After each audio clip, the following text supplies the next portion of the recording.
What's up, guys? My name is Your Heroes, and welcome back to more Cult Arms Gates of Hell. And I hope you all had a nice weekend, and hope you've enjoying the second day of the week. That did not make sense in my head.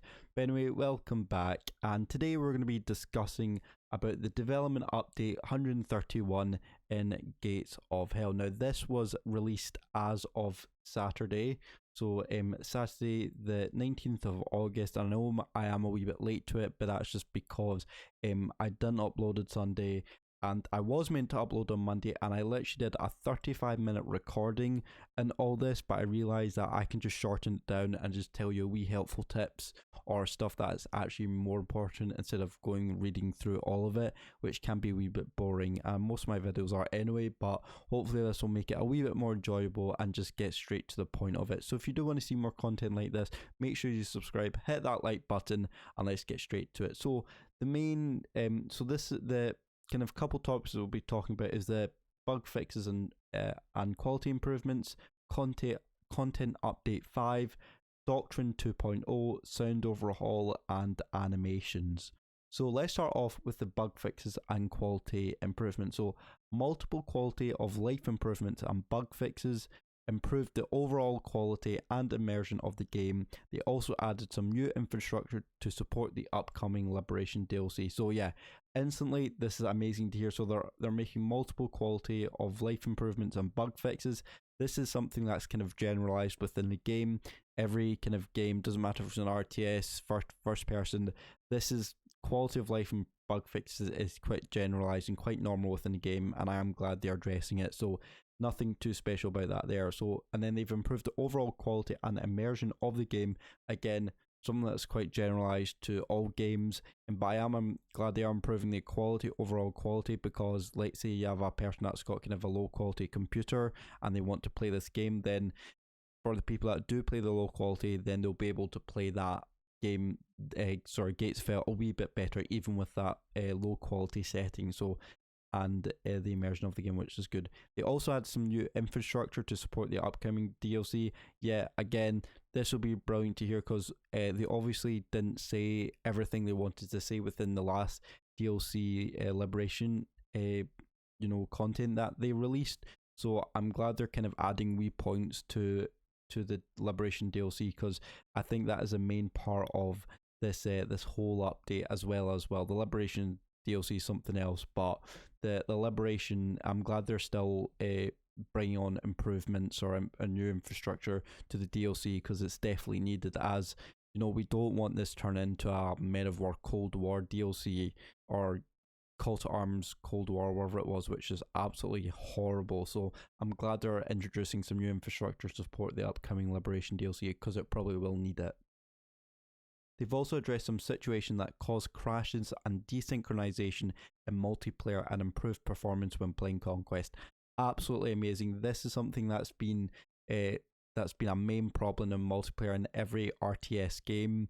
Personally, every multiplayer RTS game, in my personal opinion, and that is because, well, this is more to do with the franchise of Call to Arms and Men of War Squad 2, that if you did play multiplayer, then if you were from a different region, so let's say I live in the UK or Scotland, and I played with someone in America or Japan or wherever else around the world, there would be a lot of desynchronization, just because they are from just a different country or a different region. So I'm glad they are going to address the situation, because it is definitely going to need a lot more attention to it, unlike Call to Arms and Men of War, which they never did address this issue. So I'm glad they're bringing this in now, and I hope they still keep improving it, because there still will be crashes and desynchronization multiplayer that won't entirely be fixed. So I hope they keep this going, and I hope they improve the multiplayer desynchronization problems throughout the years to come. And then they've also improved performance when playing Conquest. To be honest, I don't see what the problem was with the performance when Conquest. I think maybe if you had too many mods or something installed and they just crashed the game, or if it was too laggy, then just reduce your graphic settings. I don't know what they're meaning by this, because I think the performance is absolutely fine. But obviously, if you community members feel like the performance of Conquest is not up to standard. So I completely understand that, and maybe sometimes it doesn't. So I really hope I wonder what these changes of the improved performance will be in Conquest. So I'll need to find that out. Single player missions got improved and added. Single player missions got improved and added an experimental setting to reduce vehicles and cannons getting stuck on cliff edges and trenches. Absolutely crucial there. So, not the single player missions got improved. Well, that is important because some of the single player missions do go on for ages. So I don't know. They didn't classify. They didn't kind of go into detail about what they're improving on it, but that's what they said, and I kind of really hope it just maybe just downscaling the amount of time you have to play on it. Even though it's good to play on a mission for a long time and it's fun, but sometimes it can drag out too long and it just feels a bit just fed up, like you kind of give up halfway. So I don't know what improvements could be. It could be quality improvements, could be just be simple things as setting improvements. I have no idea, but I hope something does. Hope there is a significant change to single player.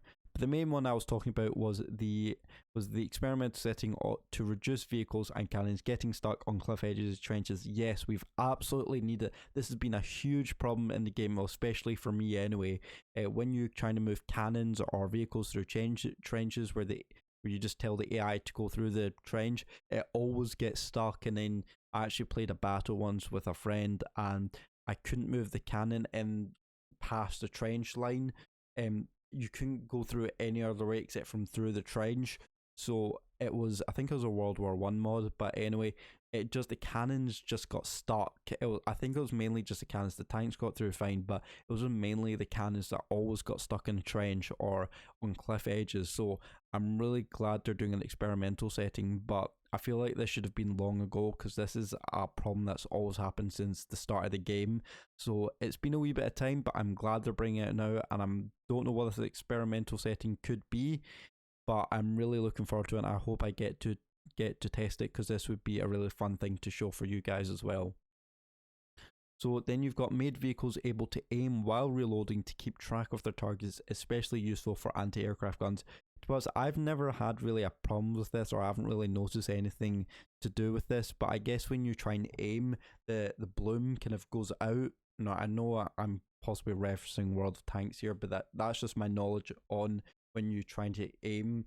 The bloom goes out and then you have to aim while you're reloading and then it just doesn't work. So I hope the bloom, I think, just kind of goes in a lot better while you're reloading. I think that's what it means, and apparently it's special useful for anti-aircraft guns, because remember, anti-aircraft guns aren't like tanks where you shoot once and it reloads and it starts to go back in. Anti-aircraft gun just shoots multiple rounds of shells, and every time you shoot, the bloom goes bigger and bigger and bigger. So I think that's what they're meaning by that, and it definitely would be good to see a change in that.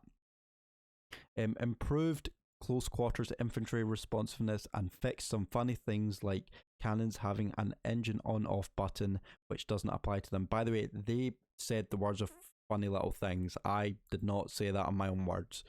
Improved close quarters infantry responsiveness. I completely agree. I think the close quarters infantry response is very lacking. I think when you try to get them to lie down when they're being attacked, it just, even when they're close quarters, you have to click it like once or twice to actually get them to lie down.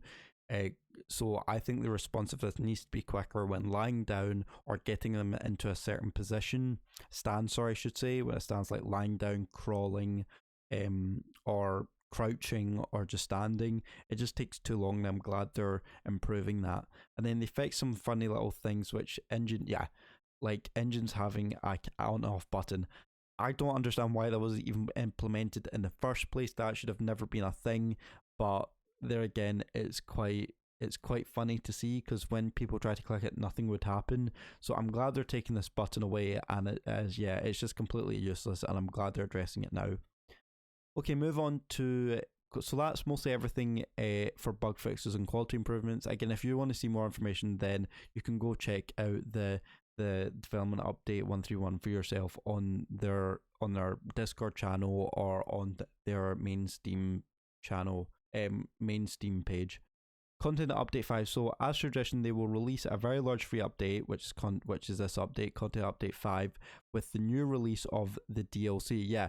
So this is something they've always done, is they've always brought in like a DLC with a new release, a large free update. This is absolutely amazing. I really enjoy this. I just hate downloading it because it takes like a whole night to actually download it, or takes really long time just to update it, and then you have to, when you buy the DLC, it takes ages to download again, or install it. So but nah, you can't complain about that. That is definitely not a downfall. So yeah, I'm really glad they're doing this, and I hope they keep to this tradition, because it's a very good thing, and it kind of builds suspense, and then once it's a big release, it's really enjoyable. So yeah, props to Borrowed Studios for doing that. Next, on to Doctrine 2.0. So this is a new thing, a new system. So they've changed the Doctrine system to be more consistent and dynamic. Now, what the Doctrine system is that when you go into the game, sorry, I don't know, I highlighted that.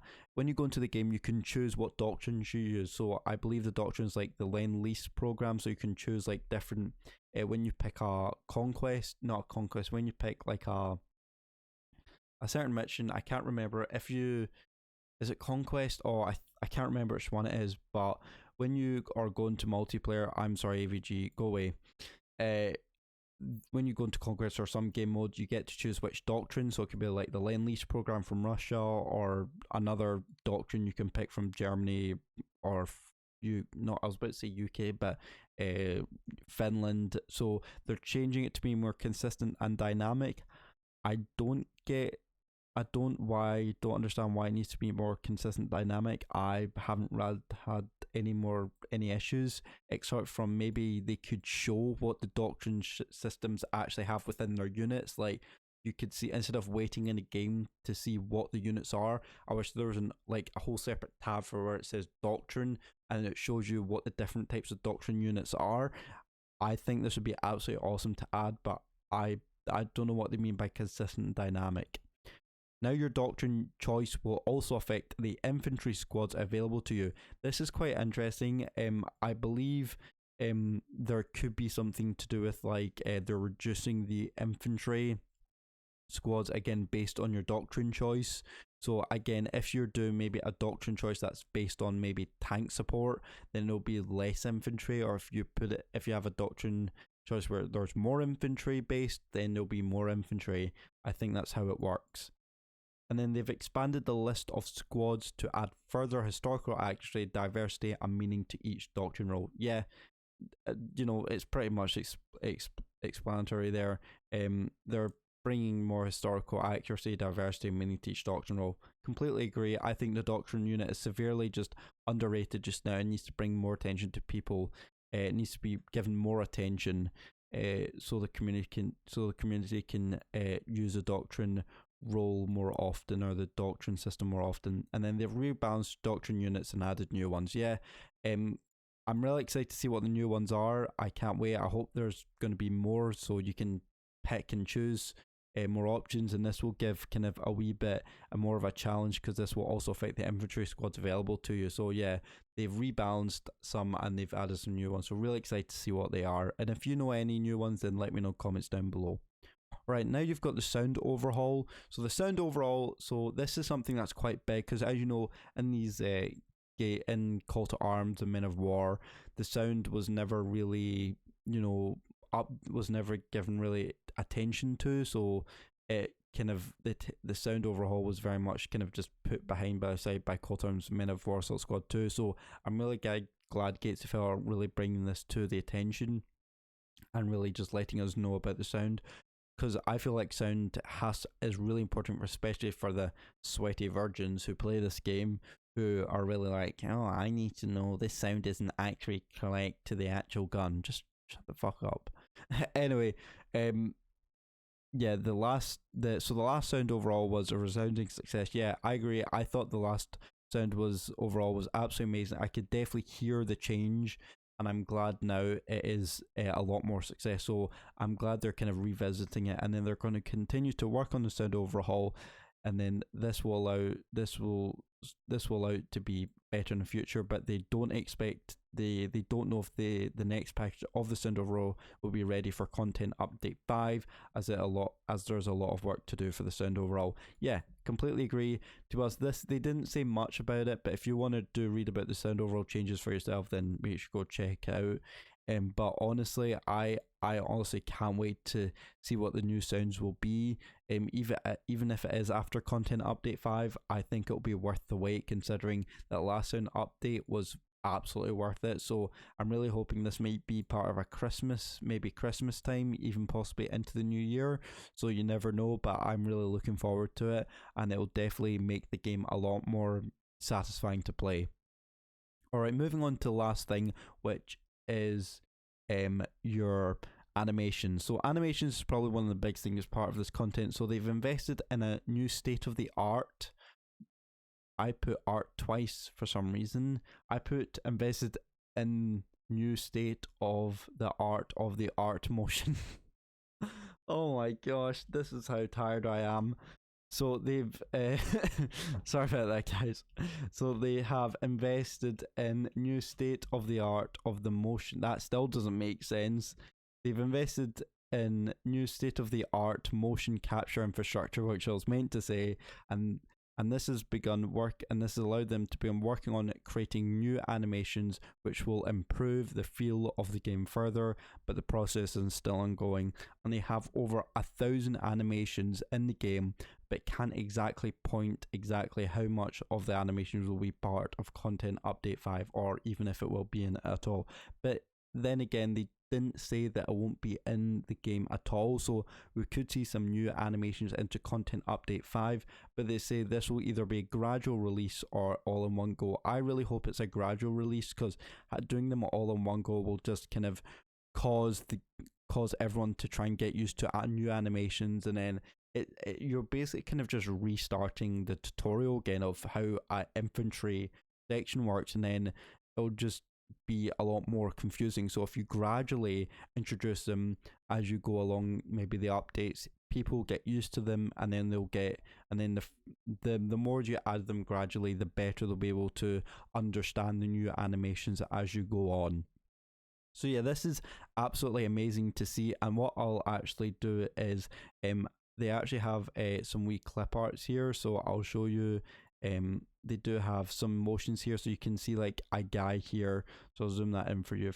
Oh, for some reason it won't zoom in, but as you see here that this guy's like digging a trench. So as you know, in the game, the guy kind of already digs the trench quite quickly, but now they're actually moving their feet, digging, moving the shovel, and then throwing the dirt away. And then you've also got the other one of him like dodging a bullet or dodging getting hit, and then moving to the side, and then pulling the gun up, and then kind of moving back into position. So these are these are the two animations that are kind of represented that will most likely be going into the game, the fact that they're showing these animations. So really, really cool there.